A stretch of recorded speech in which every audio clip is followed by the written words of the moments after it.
Hello दोस्तों। ओला electric का share Monday 12 नवंबर आज के दिन 5% तक गिर गया।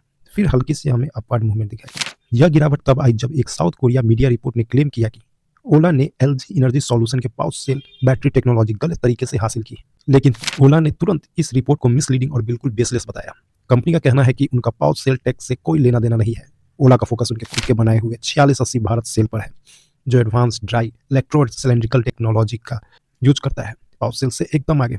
इसके अलावा ओला ने कहा है इंडिजिनियस बैटरी टेक की सक्सेस देखकर फॉरेन रिवेल ऐसा अटैक कर रहे हैं। कंपनी ने रिसेंटली अपने 4680 भारत सेल को ARAI सर्टिफिकेट भी दिलवा लिया है, जिससे उनका डोमेस्टिक बैटरी इकोसिस्टम और स्ट्रांग होता है। फाइनेंशियल की बात करें तो क्वार्टर 2 में लॉस कम हुआ है, 495 करोड़ से घटकर 418 करोड़ और रेवेन्यू 3% गिर गया है इलेक्ट्रिक 2 व्हीकल सेल्स स्लो होने की वजह से। दोस्तों, स्टॉक फ्राइडे को भी 1.7% डाउन क्लोज हुआ और 2025 में लगभग 46% गिर चुका है। आपको क्या लगता है, ओला पर प्रेशर खत्म होगा या गिरावट और रहेगी? कमेंट में बताइएगा।